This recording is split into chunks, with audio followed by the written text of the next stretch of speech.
Welcome to My Mackay Journey, the podcast for all the migrants in Mackay and anywhere else that's listening.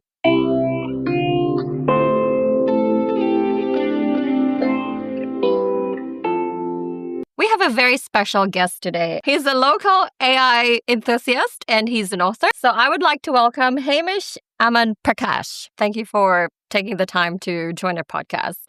So, really, we want to know about you. Yeah, absolutely. So, look, I'm from Mackay, basically. I migrated here in about 2007. So I've been here for quite some time. I went to high school here.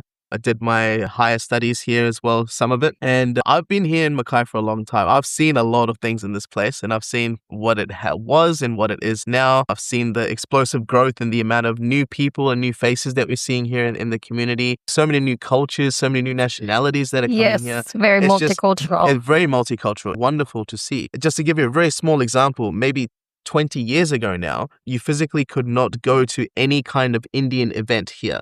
There was none whatsoever. Yeah. Now there's one happening every 2 months at least. Yeah. Which is amazing to see. And I'm sure it's the same in your community as well. That's right. Well, as far as I know, there's about 11% of migrants in Mackay. Wow. Yeah, that's quite huge, given we're only 134,000. Sourcing the data from Mackay Regional Council, so 134,000 population in Mackay. 11%. Yes, that's huge. That is huge. Yeah, Mackay is very multicultural. Indeed. Yeah. Yes. It is. And it's very nice diversity as well. We see a lot of new mixed faces. We see new flavors in terms of cuisine as well when it comes to food. Yes, celebration. Yes, absolutely. Yeah. Yes, especially when it comes to local events like the Mackay Show, for example. And when global grooves. Yes, global grooves. And there's other really great council-run events that happen all across the year. And it's nice to see the diversity that comes out from that. Definitely. Yeah, before coming to Mackay, where were you? Life like before Mackay? Right. So I was born in a place called Christchurch, New Zealand. I was there up until, as I said, 2007. I spent my primary school days there. I really enjoyed the cold breeze climate. Sometimes it would snow in the mornings.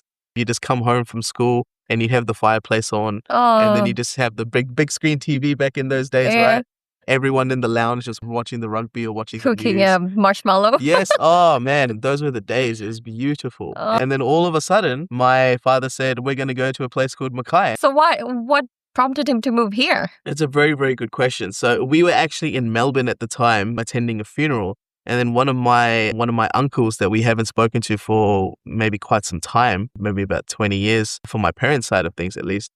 And he just reached out and said, look, I'm in a place called Mackay. Why don't you guys come see us? He caught a plane, 2 flights from Melbourne. Yeah. So we called Melbourne to Brisbane and then Brisbane to Mackay. Yeah. We couldn't figure out why that was the case, right? We were like, why are we catching 2 flights just to go to one place? But when we got here, we figured out why. Mackay was very small, very, very small back then. But yet people considered it to be quite large. The evolution that's happened in Mackay over those years from compared to where to when we first came.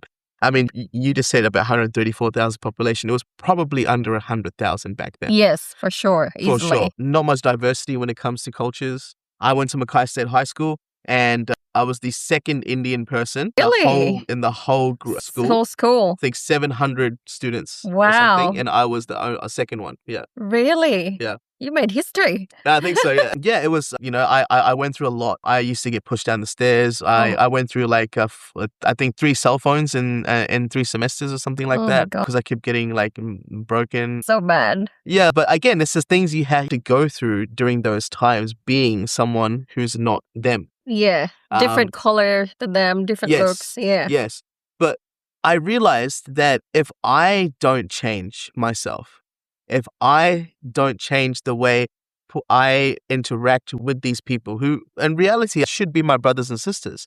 They should not be people that I'm combating or people that I'm scared to approach. Exactly. Right? I shouldn't have to confront them. Where they went through aggression and anger and frustration because of the color of my skin, I showed them love, care, and respect. That's nice. And I also showed a bit of comedy. I tried to make it as much of a joke as I possibly could. Try to be in the joke rather than the butt of the joke. Yeah. And that really helped me. And also the people around me to understand that, look, he's just a person. Yes. Right? Who cares about the color of his skin? It doesn't matter. We're all the same anyway. We're all the same, and he's actually decently funny. So we should probably just Your sense of humor saved you. Yes, it did. Yeah. Yeah, so I really do have to thank, white comedians for giving me The the humor inspiration. that I needed. But honestly, jokes aside, that was a very traumatic time for me, but I got out of it myself, and I'm so proud of myself for Yes, that. you should be. You stood You up know? for yourself. A lot of people, I used to read a lot of articles and a lot of things back in those days. A lot of students didn't get the help, or they didn't try to help themselves, and they did end up. Because they probably don't know where to get help. They don't or know. who are the people that they should talk to. Even when to ask the right questions, or even Yeah. how to ask the right questions, right? Yeah. You feel really alone and isolated in those times. But thankfully, thanks to my mindset and the support of my family, I was able to get out of that. So rewind. You still haven't told me why you moved here. Just because your uncle said come to Mackay and visit. Literally, yeah. Like, That was the reason. So my parents found this place to be like Fiji. Mangoes, yes, mango trees, the coconut tropical trees vibe. here. Yeah. All the sugar cane, like everything was just Fiji, right? They just So loved it was the environment here. Yes, the Yeah, environment, the vibe, and again, all of the trees, right? They just love gardening. They love getting fresh food and stuff. Yeah. So especially in a climate like Christchurch or even Auckland, the weather's not very good to do actual gardening and stuff like that and grow good products. But here you definitely can. So they're like, oh, so much trees. Pack your bags, we're moving here. Literally, yeah. That's literally what happened. Yeah, yeah. The first thing my father bought here was a chopper. Like the Asian chopper that we used to cut meat. Yeah. He used that to cut coconuts. Yes, yeah. That would work too. That was the first purchase we made in Mackay, and it was well worth it because they was delicious. Oh, yes, Yeah. Coconuts, yeah. So I was still going through that teenage phase and stuff like that. And I was very lucky that I was able to go back and kind of toughen up there a little bit because I was with my own boys, you know what I mean? Yeah. So I managed to toughen up a bit, and then I came back, and then I went from Mackay State High School to Mercy College. And then that's when things kind of changed up for me. So they sent you back to New Zealand, but Yes. they continued living here, your That's right. parents? Yes, Okay, yeah. I mean, the main reason why my family moved here is because the money, right? Just simple as that. Yeah. Right? The job opportunities here were just immense. Yeah. My father, we were here on a holiday. My father applied for a job. 24 hours later, he got called in for an interview. Oh, wow. He went into the workshop Yeah. and he got a job straight away. Okay, so that was a big factor. Yeah, and they were helped paying them for a decide. relocation. They were paying Yeah. for the cars and everything. I was Yeah. like, okay, This right? is a dream. This is the dream. Right? Yeah. So my father was like, let's do it. Yeah. Right? That's literally the journey. So we came here, we got the opportunity, and everything just happened from one phone call. Yeah. If we would have never received the phone call, we probably would have never come here. Yeah, exactly. You wouldn't have found out about where Mackay is in That's the world. right. I would have never written a book. Yeah, exactly. Yeah. So what happened then? You finished school here? Yes, so I finished my high school. I went to Mercy College in St. Pat's, and that was fantastic. And that's what kind of really molded my journey into tech and entrepreneurship. I got involved with the school robotics team. I got involved with all of the computer science courses that were happening. And even when I graduated, I went to CQ University here. And I realized that, computer science and entrepreneurship is good, but I need to know numbers. Yeah. So I actually went to go study accounting. Oh. At university here. Yeah. So I did that, did a business degree in accounting. Didn't finish it because by then I had to go back to New Zealand for family reasons. Yeah. And then when I came back, technology was gotten to the point where virtual reality, augmented reality was a massive thing. Okay. Yeah. When on the phones and stuff, people used to have apps and be like, oh, look at this. And then just shine the camera on somewhere and then there'd be a dinosaur. Yeah, on the really. screen. Yeah. Yeah. So those things were getting popular. I was like, okay, so let's just transition because I don't really want to do this. It looks pretty boring to me. So I actually went off and became a chef. Oh, wow. Yeah. So I started cooking. So different. Okay. Yes, very Was it different. something that you enjoyed doing even before becoming a chef? Absolutely. Like cooking? Yes. Cooking has been something that's been part of my childhood. Yeah. It's been my way of coping to trauma Yeah. as well, personally. Yes. I love the sound of hearing things being chopped on a chopping Yeah. board. It's like Yes. an ASMR thing for me. That's right. Yeah. For me, it was a massive coping mechanism. I would always help my mum in the kitchen when I was younger. Always help my father bake cakes and cheesecakes and wonderful desserts. So that was just in me. Yeah. So I just thought, okay, screw it. Let's just go off and do it. I did that for a little while. And I got an opportunity to go to Auckland University of Technology to become an apprentice chef there. Yeah. University apprentice chef. I was living the dream. Wow. There, okay. I was New Zealand's highest paid apprentice. Yeah. Right. Full transparency, I was on about close to $32 an hour as a first year apprentice. Yeah, that's impressive. It's impressive, and government was really well funding us, and I had 6 kitchens that I could work in, all the way from commercial banquets to small-time cafes to full-on burger grills. It was literally the chef's dream. I had everything. Yeah. Right? But still, for me, it was not enough. I just felt like I was not living to my fullest potential. So this was just before COVID. I was just chopping onions one day, in the morning and I was like, you know what? I think I can do something that will give me more purpose in life. Yeah. Right?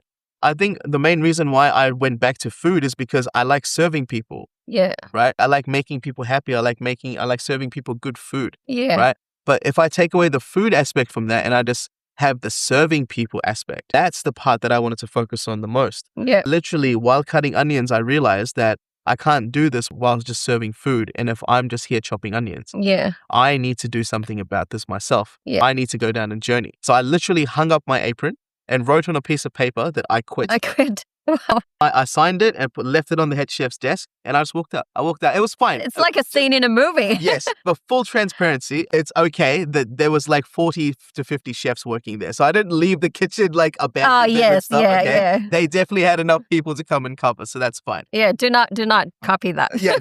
Please don't do this, right? Yeah. Anyway, as I was walking out of the restaurant, I was like, okay, what the hell am I going to do? Yeah. As I was walking to my car, I was like, I'm going to start a business. What I'm going to start a business in is something in technology. That's all I said to myself. Yeah. I'm going to start something in tech.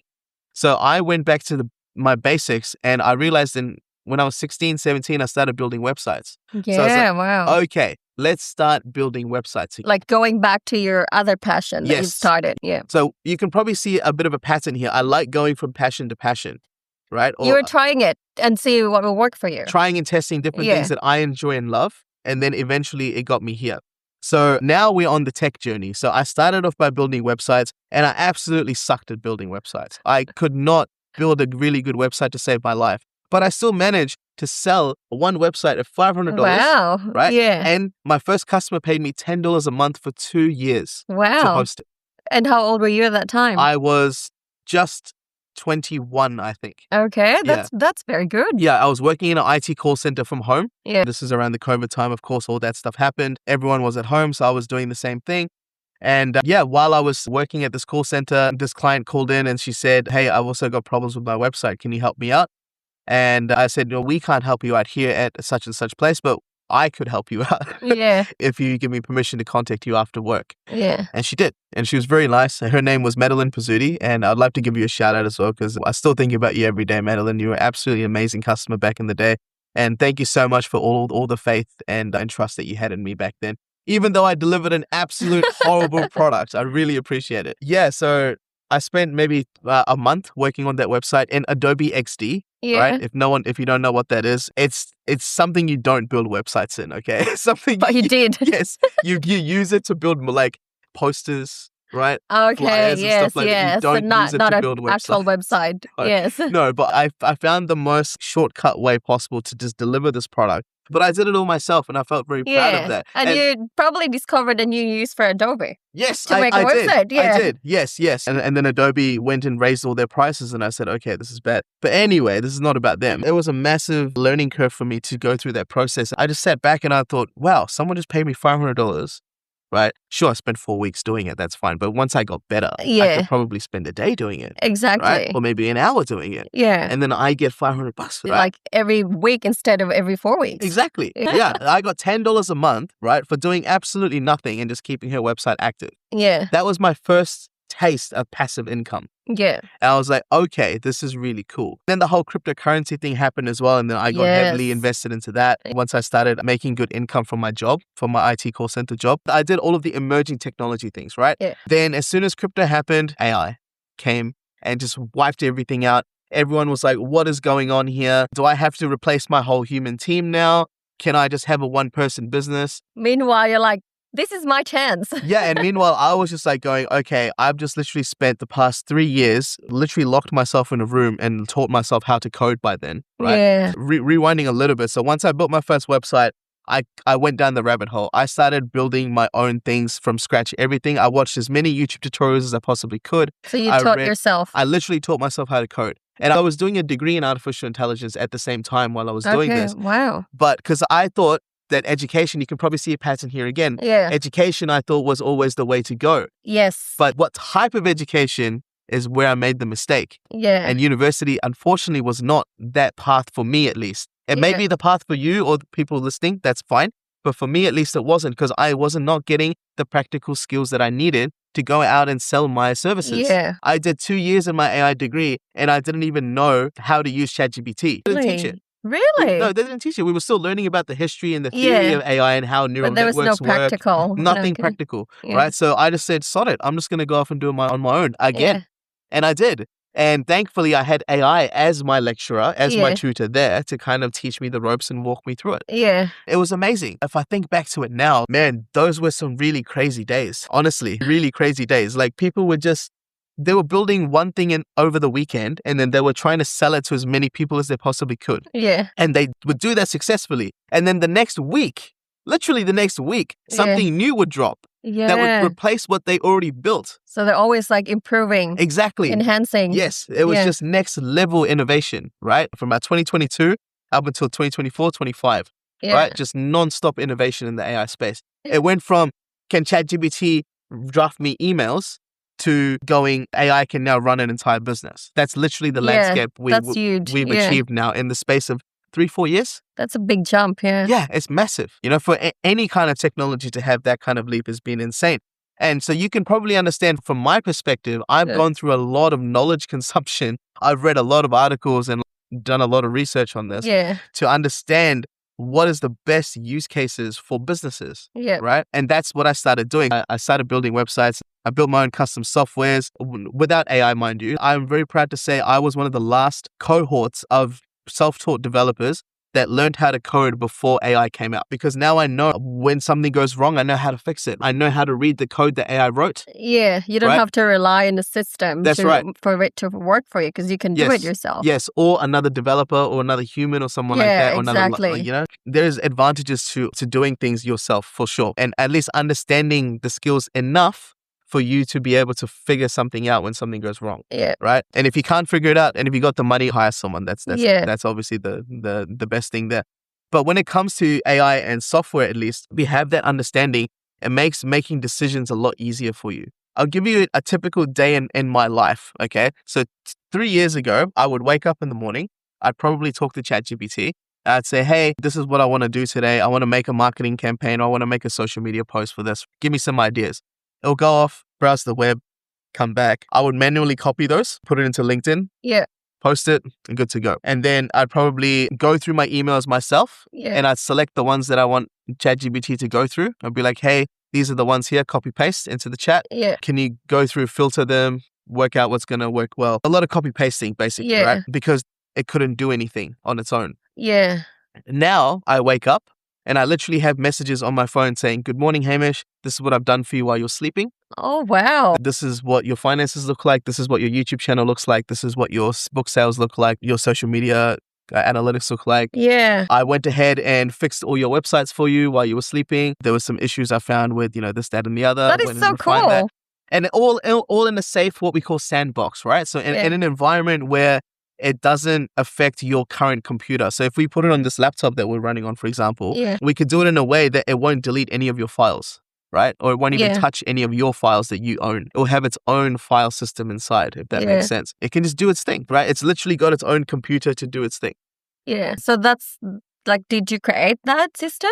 We all did it as developers. Yeah, definitely. As open source AI developers, we all did that. I definitely contributed certain parts. A lot of other developers contributed a lot of other parts to it. But it's not a technology that we can solely claim as ours, right? Because there's millions of developers that are selflessly, for no money, no recognition. They're just doing this for free and just helping businesses and developers do better stuff, And what I'm talking about here, for full transparency, is something called open source technology. Open source technology means developers selflessly working hard and building products that they just give out to the world for free. And if there's any issues, there's a community of developers around the world that can help with that. Literally. That's all they do. It's amazing. You don't have to pay to use the software. You don't have to give them money if you don't want to. But if you want to donate, I highly suggest you do, because they really are. Some of them are running on really shoestring budgets, but yet they're producing amazing products just out of passion, just for the love of the game. Where do people find this? Absolutely. GitHub is definitely one of the places right now, and GitHub is more developer-oriented place.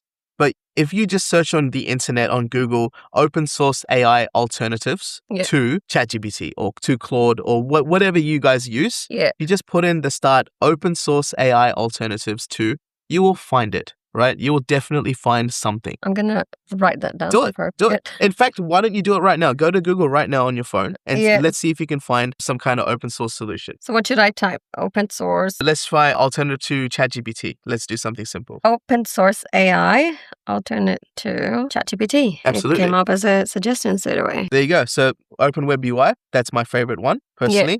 Jan and Libre Chat, also very, very good. So do they work similarly as ChatGPT? They work exactly like ChatGPT. If you are in a business, right, a small business, and you have very sensitive data or information that you can't put online, this is where you go, right? Once you download it, it's yours. Yeah. You don't have to run it on the internet if you don't want to. Yeah. These things can run offline. Are they easy to use for those Very, very no easy. experience? Yeah. Yes. In fact, I'll show you here. So let's turn that off. There you go. Do you reckon you could use that? It's pretty much, similar to ChatGPT. Yeah, it's exactly the same. Yeah.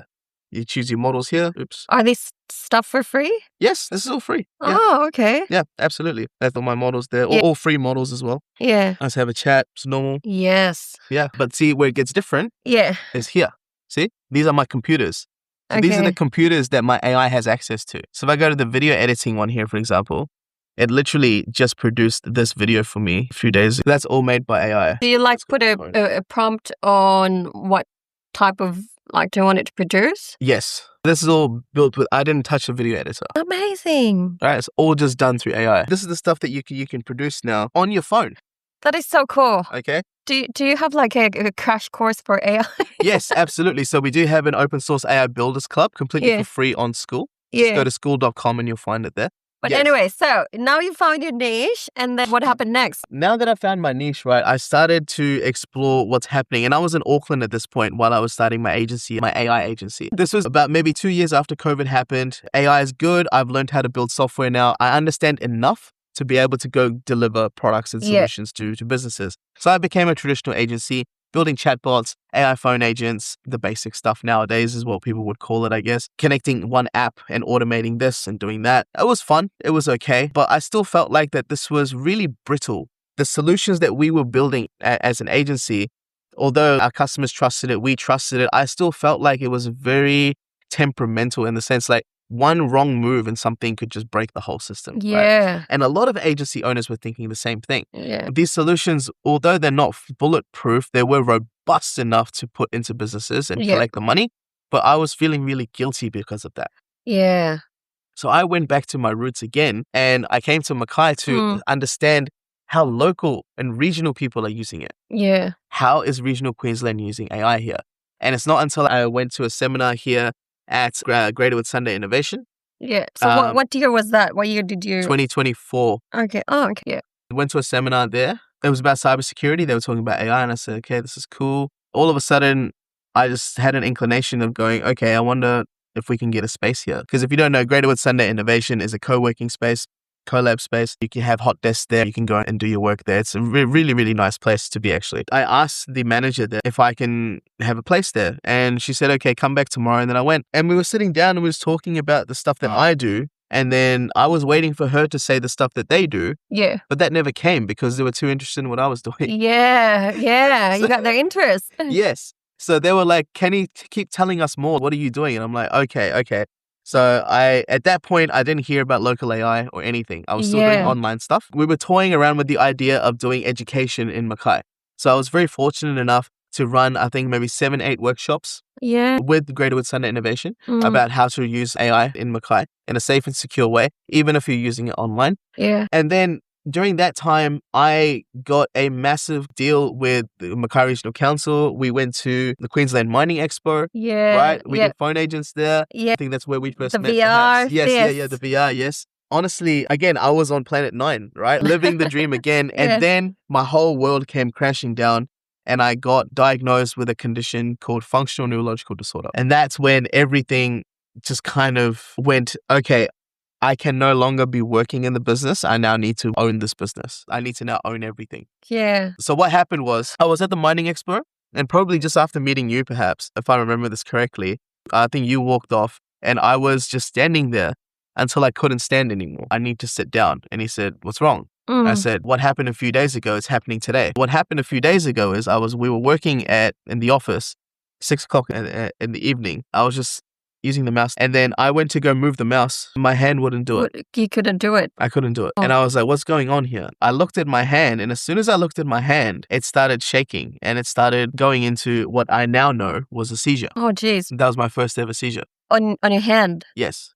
So I can't actually straighten my right hand. If I straighten this finger all the way, I'll go into a seizure right now. Oh, please don't do No, that. of course, yes. It's a miracle, as I said, that probably before we started recording, but it is a miracle that I'm even sitting here with you Yeah. talking. So from that, noticing that to then that happening again the next few Correct. days. Yes. Yeah. What happened after? I had about, I think, 3 seizures at the Queensland Mining Expo. Really? No one really noticed, thank Christ. And I went home, and then from that day onward, it would be 20 to 40 seizures a day. Oh my God. Lasting between 5 to 10 minutes, Yeah. sometimes 20. Yeah. I'd be on the floor. I couldn't do anything. When did you seek medical help? Almost straight away. But even the doctors, they couldn't do anything. Yeah. They didn't know what was going on. So I had to go through so many tests. I went through every single blood test. Yeah. Every single pathology test, every single scan you can do on the body, brain back, MRIs, CT scans, ultrasounds, you name it. You've done all of that. Yes. Yeah. I went through neurologists, I went through physiotherapists, psychologists, everyone. Yeah. Finally, it came down to the conclusion of FND. Basically, what FND is, it's a disturbance in the neurological pathways in your brain. So the neuro pathways are basically 3 things, or 4 things: emotional, physical, mental, and spiritual.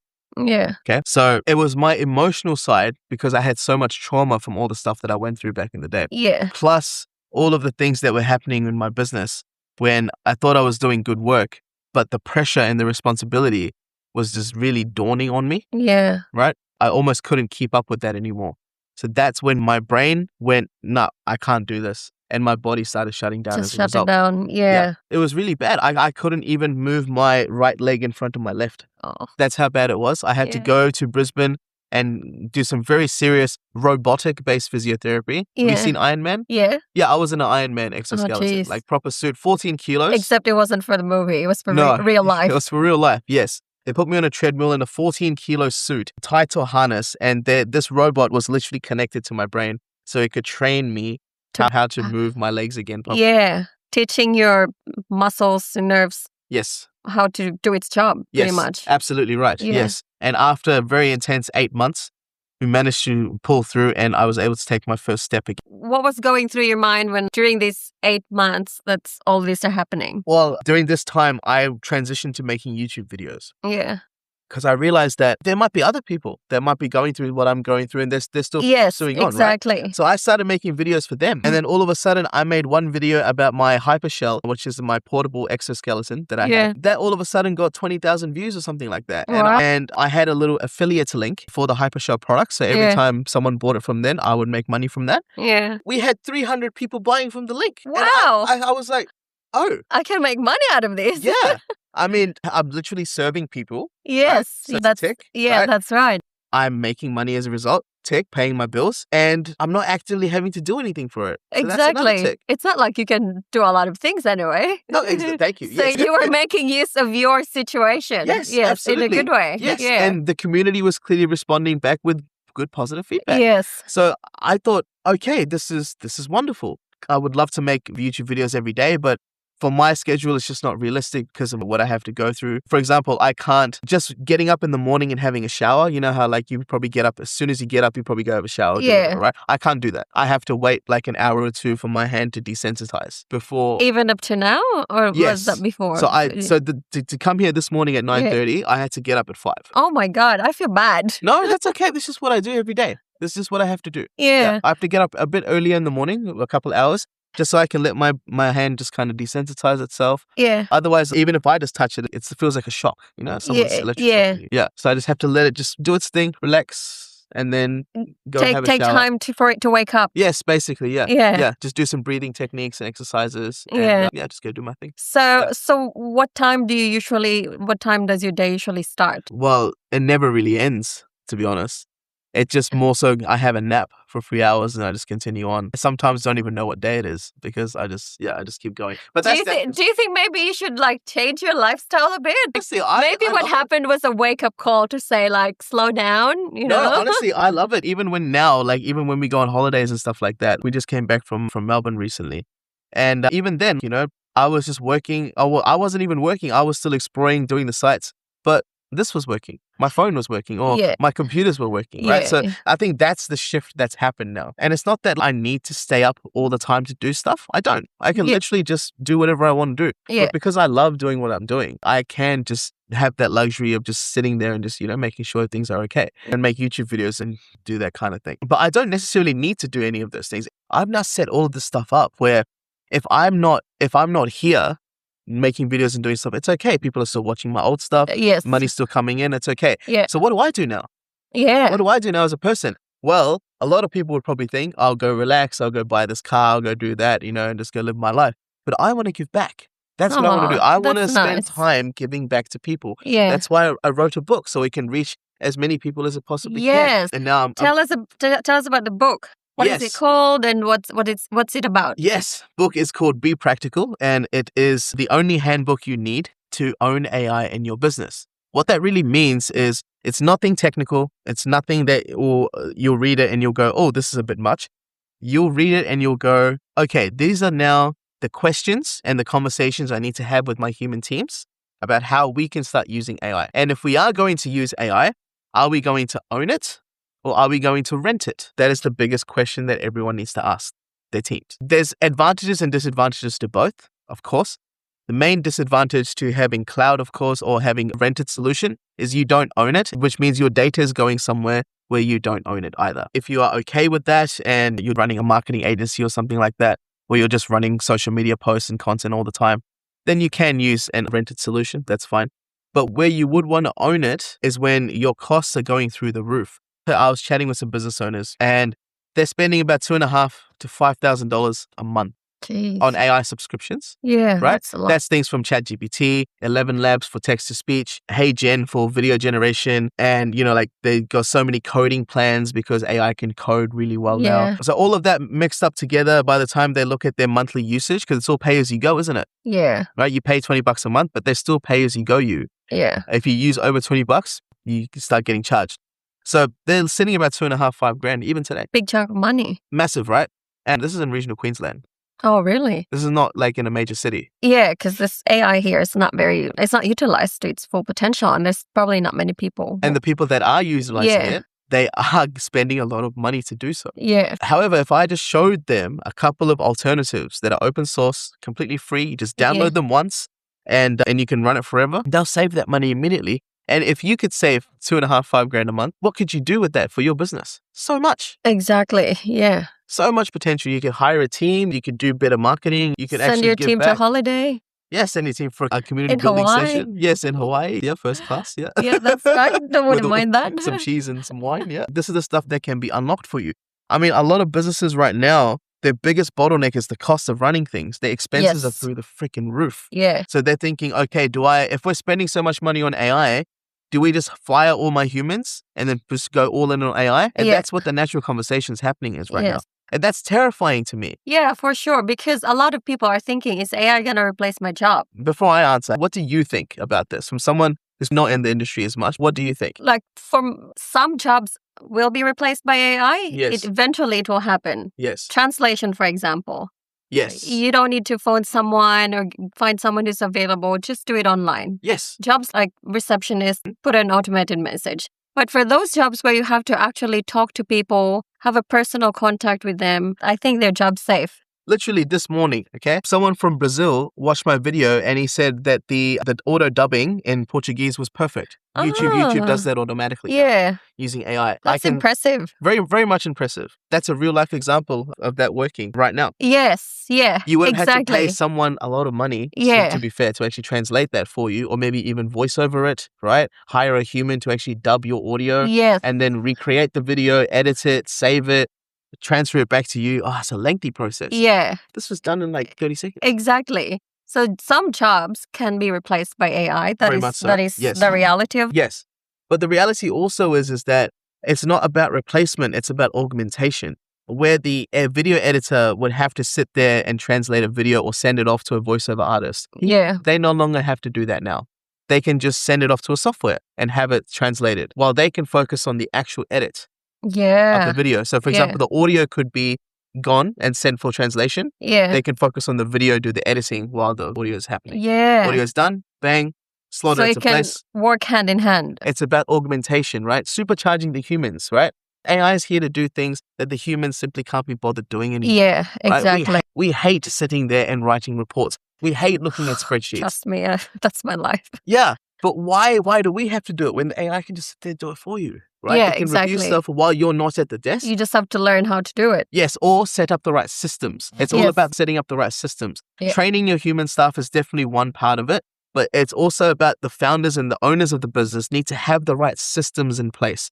And that is what Be Practical is all about. How to set up the right systems, right? And it's not about software. It's not about models. It's not about anything like that. It's about the mindset. The Yes. system is the mindset. How you approach this stuff with your team and what your real goal is to using AI for your operations. Yeah. Determining all of that will give you a much clearer focus on how you can start doing this for yourself. Wow. Yeah. And it's also easy to read even for those who are not. I don't think there's many technical things, and there is a glossary at the back as well. Yeah. So if there is any technical terms, you can definitely just go through that and upskill yourself there. But honestly, it has been written predominantly by me, but it has also been looked at by my editors at ATG Publishing. So we've made sure that it is easy to read. Yeah. And we hit bestseller in 48 hours in 3 Wow. categories on Amazon. Awesome. So hopefully So where people- can people find the books? Yes, so we're selling on Amazon right now in Australia, US, Europe, Japan, India, Brazil, and Denmark.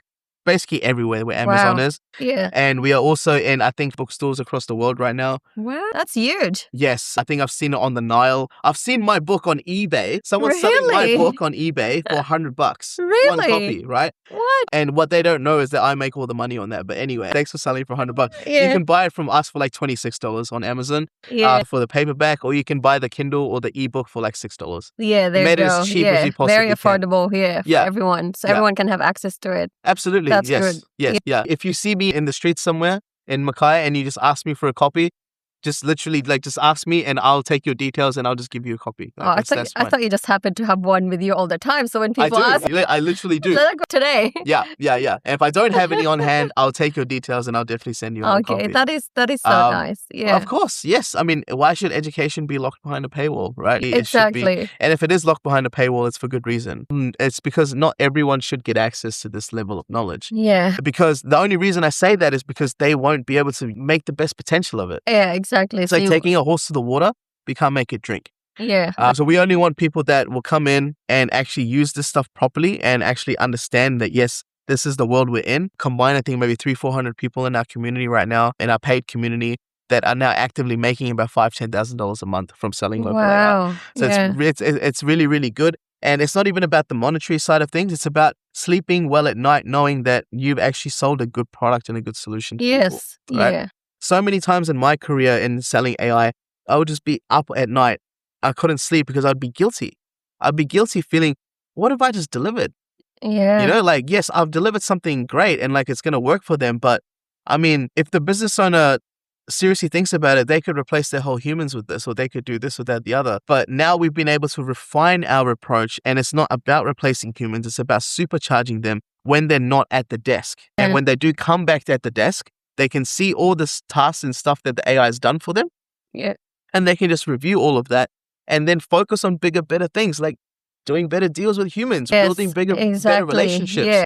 upskilling yourself, maybe taking some personal development courses and stuff like that. Yeah. So you can learn how to speak better, learn how to negotiate on deals better. There's things that AI can't do for you, Yeah. right? Yeah. That's right. It can't do that stuff for you. I mean, it can, but It's still up to you. You still have to put the effort in. yes, that's Yeah. right. Yeah, you need to provide the context, right? And yes, we did talk about context before.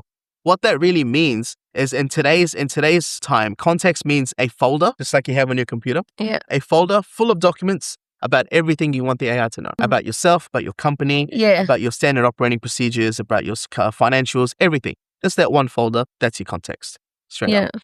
And now when you start an AI agent up or something like that, Claude, you'll be like, hey, can you read this folder to understand what I'm doing and report back? Mm. And then suddenly it will go through everything for you and it'll come back and it'll know everything about you, even things that you probably didn't even know. Isn't that creepy? A little bit.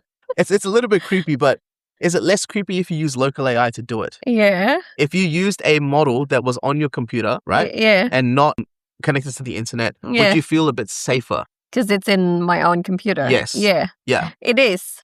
Yeah. You I would feel think safe. I think it's just the thought of like not someone, because obviously it's not a human entity. It's just Yes. the system. Oh, Yeah. don't say that. I feel like we're gonna say next will happen, but no. I mean, yeah, I'm trying to find it for you right now. But yes, please do go on. Yeah, because it's not human, so not that creepy. But then for something to know so much about you, Yeah. other than yourself, that is creepy. It is, isn't it? But to be honest, if I didn't do that when I got really sick, Yeah. I wouldn't have a business today. Yeah, Genuinely true. telling you that. Yeah. I was able to walk away, or not walk away. That's a bit of a pun. I was again. I was able to crawl away right from my desk, and work would still be done. Like if clients had websites to be built, AI would just build them for me. Yes. I would just review them. Yeah. Right. I'd probably work maybe 2 hours in a whole day. Wow. Right. Yeah. AI would be doing the rest of that for me. Yeah. Nonstop. And because I owned my AI and I did it locally, I bought it the right computers, Yeah. right? Which in reality maybe cost me all up maybe $7,000-8,000, right? Which again, in the grand scheme of things, you can get funding for those kind of stuff, right? From the government and stuff if you need it. But I managed to bootstrap it myself. We got the computers we need, and now I don't have to pay for a single AI bill ever again. I can run text models, which can generate text. I can do text to speech, voice models. I can transcribe for free. I can generate images and videos for free. Yeah. Right? I can now run my whole YouTube channel pretty much on autopilot. I can just record a video myself, give it to my AI, and be like, you do what you need to do with this. Create the cards, right? All like the scenes and stuff, structure it up, enhance the audio. It just does everything. Yeah, it is so good and so tempting, but I feel like it's going to make me lazy because I'm not doing it myself. If anything, it should make you more productive. It should give you more ideas as a human. This is how you should think about it. It's like, okay, now if AI is doing my editing, right? I was doing at least 95% of it, right? Yeah. Let's be real. What other video ideas have I got in my backlog that I never had time to pursue? Yeah. Right? You can now go off and do those. Yeah. You just basically go on a filming spree, right? At that point, you start filming, recording as many things as you want, and you just keep giving it to the AI, right? And then you fall asleep and you wake up and it's all done. That's what I need. We're talking about this on a business level, but even on a personal level, probably have you heard of things like OpenClaw and stuff like that? Not really. That's okay. If you look on the internet, it's literally the talk of the town right now. Yeah. Like, there's millions of people using things like this. Basically, it's a assistant that never sleeps. What is it called? It's called OpenClaw. Don't use it because it's a security nightmare. It's basically a personal assistant that never sleeps. It runs on something called a heartbeat. Yeah. Now, humans have a heartbeat, right? Yeah. This thing, that. Every 10 minutes, every half an hour, it will just wake up, check a file called Heartbeat, which is a document basically, and it will just list out all the stuff that is pending. Just like humans would have like a pending to-do list. Yeah. That's what that is for the AI. It'll wake up every 30 minutes. If there's anything on that document list, it'll tackle that out. And if there's anything that it needs to add to it, it'll add it to the doc before going back to sleep.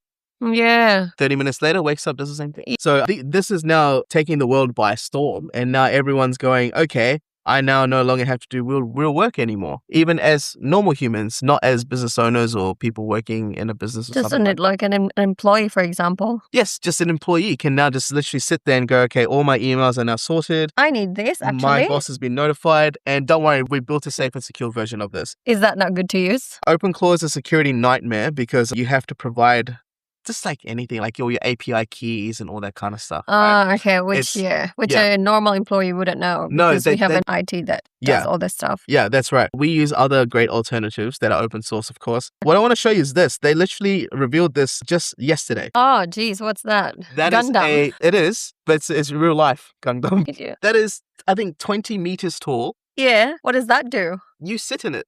Oh, someone can be in it. You sit right there and you control it. You are Iron Man, yeah. Okay. Yeah. Like, am I expecting to see that anytime in the future walking on the street? They're already out in China. Oh, really? Yes. Oh, I'm not surprised. China is so ahead of its time. So this is for construction sites. This is for builders and they're working in environments where it's a bit dangerous for humans to be actually there. So they have this protective suit on. Yeah. And they can build things. And I mean, this thing can knock a building down. Yeah, exactly. Instead of like actual people like knocking the building. Yeah. Yeah. So what we're talking about here is the new Unitree GD01 robot by a company called Unitree. Unitree is one of the best robotics companies in the world because I personally work with them and they're amazing. And they make open source robots, which means that You can buy the parts from them, but you can install any software you want or any operating system and make that robot your own. You don't have to you're not locked into them, right? Yeah. And their prices start from 10 grand for a robot, which is pretty cheap. So they released this, which is going to be, I think, $650,000. Oh. But you can control it. It's literally your robotic pet, Yeah. right? This goes back to the conversation we're having about AI being in your computer. But this is taking AI outside of that and bringing it into our world, the physical world. Yeah. How would you feel if you went into a shopping mall and you just saw robots serving you rather than humans being at the attendant? See, that's my thing. If I go to a shop, I want conversation with staff. I like personal banters, chatting to them. Yes. And not just like a transaction, you go there, you pay and out. Yeah. Like you don't make human connection that way. Yes. I guess that's why you haven't seen the self-serve checkouts at clothing shops, right? Yes, it won't work. I see that it calls and they fail every time. You still have to call a staff to assist you. Yes. Yeah. But that's probably why it won't work in like a clothing shop, right? Myers and stuff like that. Yeah. Because you need that personal human Exactly. touch. Like, where do I find size 6 from these? Yeah. It won't work like that. Yes. In some businesses it will, but maybe in places like shopping malls, for example, where people actually want conversation, especially a place like Mackay, like we're not a big city. Every time you go to the shop, people want to talk to you, staff want to talk to you because they do that every day and they get bored. And so they want connection with people. They want to have a chat. So I hope robots won't replace them. I hope not, at least in this part of the world. No, but I do think there is a place for them, perhaps maybe in our aged care facilities, in our retirement homes. Yes, exactly. People are feeling really alone right now, especially thanks to this, what I'm holding in my hand, which is a mobile phone. Yeah. I've even noticed this with my own family. A few days ago, the power went out recently, right? Yeah. My father was working from home and he was in a meeting and I was upstairs in my office doing my work. Suddenly the power went out. And my father said, okay, what's going on here? Let's go diagnose it. We spent 2 hours of really good quality time together. Yeah. Trying to figure out how to get it back. Yeah. Doing research, just talking with each other, right? As soon as the power came back. Back to hibernation. Just went straight back into work. And that's the effect that technology is having on us right now. Exactly. So what's happening to our seniors, right? Yeah. How are they facing this? How are they coping They're probably not, right? Yeah, for sure. And that's why they are all sent to nursing homes because their family can't look after them. And which is sad because, in my country, that's not the case. We look after our elderly. That's right. Absolutely. Yes. Yeah. We all live together. We all stay together as long as we possibly can. Yeah. So it's very different. What's next now? So you've written a book, you're running your own business. What's next for you? Yeah. So for me, I'm definitely I've actually written 28 more books. What? Yes. You're kidding? Yeah. So this is why you don't sleep at night. We're turning this into a whole series. The majority of the 28 books are going to be AI for this industry, AI for that industry. So okay, so they're very specific. And sales, healthcare, accounting, for video editors, software developers, things like that. So really specialized guides, just with a lot more updated things. Yeah. I wrote this book last year. It took me 12 months to write it. With AI's help? I wrote that book myself. Very good. And then we got AI to proofread it. And then we got a human team to refine it. Yes. We did it properly. We didn't just write it with AI and then put it on Amazon. We did it properly. And people are seeming to enjoy it as well now, which is nice. Hopefully you won't see any 1-star reviews on Amazon. But yes, so I've turned this whole thing into a series now. We want to turn this into a workshop series as well, where we can go work closely with businesses and schools, especially. Yes, I really want to work with schools and get their students up and running. Big shout out to St. Patrick's College as well, by the way, if you guys are listening to this. Honestly, you are the most advanced school in Mackay. I'm just going to tell you that right now. What you guys are doing and how you're approaching AI from a student's perspective is absolutely mind-blowing. So big shout out to you. You should approach them. Yeah, well, I am an ex-student and yes, we can definitely do something there. Just need to reply to my email, Miss Aegis. That would be amazing. Yeah. If you just press the little reply all button, you should be able to reply to my email. I can say that to her because she was my IT teacher back in the day. Oh, that's nice. And she's now the principal of the school. So for us, it's about working with schools, working with more businesses. We're purely just providing education now. I want to focus on becoming an education company. And I think the process of doing that, there's a few reasons. The biggest reason is there's a lot of agency owners right now out there. Yeah. When I first started out, there was literally no one selling AI as a service. Yeah. Now everyone's doing it. The market's saturated, but everyone's selling the same solutions. There's nothing really different. But what they're selling is almost a cybersecurity nightmare because of all the things we mentioned, API keys, exposures, all that stuff. Yeah. So because we found a real safe way to do things, we want to package that into into kind of a system that we can offer to other agency owners. Yeah. So that's what we want to do. And of course, to do that, we need a lot of videos, a lot of books, materials, and courses and stuff like that. We're investing a lot of time in doing all those things right now.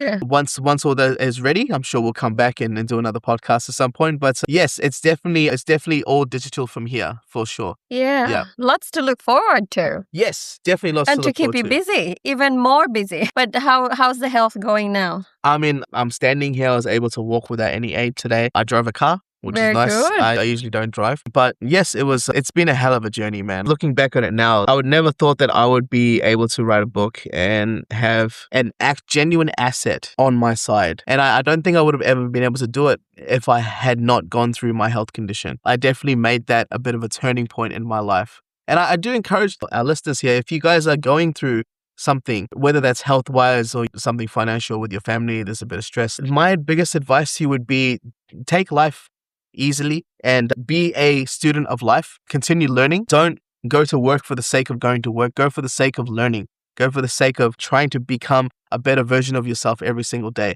And it's those skills that will take you into our age, maybe 20, 30, 40 years from now, when we are in the retirement age. We'll have to look back and go, okay, did I really build up the skills to protect myself during my retirement? And notice how I said skills there. It's not even about assets at that point. Even if you have no assets and you have the right skills, you can still be a very valuable person when you retire. And that's the thing that I learned from books and financial education. Very inspiring words. Thank you for that. I think to close this session, Yeah. as a migrant yourself, what's been the biggest takeaway for you, and what's in Mackay that really means a lot to you? You find that you've helped you with your transition to moving to Mackay? And that's a good question. People ask me the opposite of this as well. Why am I still here? Why am I not in a big major city or something like that? Yeah. And the answer is because I can't be bothered. Major cities are so hush, hush, rush, rush. Lots of competition too. It's not even about competition. Like, I'm not even concerned about the competition. For me, it's about just living a comfortable lifestyle. And for me here, Mackay can give me that comfortable lifestyle that I need. Yeah. You know, it's not too loud. It's not too brash. It's not too fast paced. I can still do things. I think if I lived in a city right now, I'd probably have more seizures than ever before because I'd Yeah. just be so stressed out. Yeah. So for someone who needs a more comfortable lifestyle, this is perfect for me. But the main reason here is actually the business owners, to be honest. The networking here that Yeah. you can do as a business owner is amazing. And not just in Mackay, but also like Townsville, Rockhampton, Bundaberg ways, even Brisbane ways. It's a really good hub to be here and go from one place to another and just be active in the communities. I would love to be more active in the community now that I am feeling a lot better. And being in Mackay is a great starting point for that. Yeah. Just by being here, I'm able to connect to people in Cairns. I'm able to connect to people in Townsville and Rockhampton just by attending events here locally in Mackay because Yeah. they come here, they do their traveling on behalf of council or other organizations, and we get to do some great networking. We're also planning this kind of regional Queensland kind of initiative where all the business owners would come together who are doing AI properly, Yeah. and we would just kind of work on this movement. Still to be materialized right now. But again, it's easier to do these kind of things here rather than a big major city Yeah. where everyone's just kind of trying to focus and do their own thing and everyone's too stressed and anxious to even focus on what you're trying to do. Yeah. Because Exactly. they're like, oh, is someone going to steal my idea? yeah. Which 9 times That's out of right. 10, Will they already happen. have. Yeah. That's true. Yeah. Well. I'd call myself a semi-migrant because I was born in a first world country, New Zealand, Yeah. and I did come here to Australia. But my parents, they came from very, very rough and low-income backgrounds coming in Fiji. They worked bloody hard to make sure that I had a really good life growing up. Yeah. And when I came into the world, that I had everything that I needed to succeed. And they achieved that for me. Being a semi-migrant, but on behalf of my parents being a full migrant and migrating to 2 different countries, their lifetimes, and starting from scratch both times, Yeah. we have done really, really well. Impressive. For sure. We have done really well. And I think if it wasn't for being in Mackay, I don't think we wouldn't be able to achieve this much success. Yeah, the other thing is as well, if we're talking about on a spiritual level, Mackay is a very positive, there's a lot of positive energy in the areas of Mackay. If you go out into Yangala and the creeks and stuff like that, if you go into the Mackay Harbour, if you go out into any of the beaches and just sit there, Yeah. you can feel the energy. If you close your eyes, you can feel the energy just going around you, and it's just really inspires you to kind of do better, I feel. Yeah. the nature. We're surrounded with nature, and Yes. it means a lot to a lot of people because it's an Yes. open space. You feel the air, you Yes. see trees, you see the beach. It's totally different if you're living in the city where all you see are buildings and fast cars. Yes. I mean, you hear a lot of fast cars nowadays here. Yeah, that's true. But that's all right. I remember one person saying something to me about Mackay, and they said that Mackay is a place you come back to when you need to heal in your life. Oh, that's beautiful. And I thought about that, and I was just going through my diagnosis and stuff back then, and I realized that's so true. Maybe I was supposed to come back here to go through my suffering Yes. so I can get back to terms with being a human again and Yeah. function in society. So when I do go back in the larger world, and there is a larger world than Mackay, of course, Yes. I wouldn't be as, out of the norm. I would still be able to do what I want to do and tell people about it. Yeah. So I think the energy and the vibes you get from this place is just absolutely stunning, I think. There's no other place in Australia for me that I feel comfortable. Yeah, that's wonderful that Mackay means that much to you. It does. There's a lot of good memories here. There's a lot of foundations here that I've built for myself here, and there's still so much of Mackay that I haven't seen yet. Yeah, As a matter of fact. that's right. So even being 20 years here almost, I still haven't seen enough. I definitely want to explore more, and now that I have some more time on my hands, I can do those things. Yeah, But it's just really about being somewhere that you feel like this is home. And I think for me, Mackay, to a certain extent, does feel like it's that. like home. Yeah, and your family's here too, so that's a big part of it. Okay, well, thank you very much for your time. And hopefully our listeners have learned a lot from today's episode. And we look forward to having you again next time. Okay, yes, thank you very much.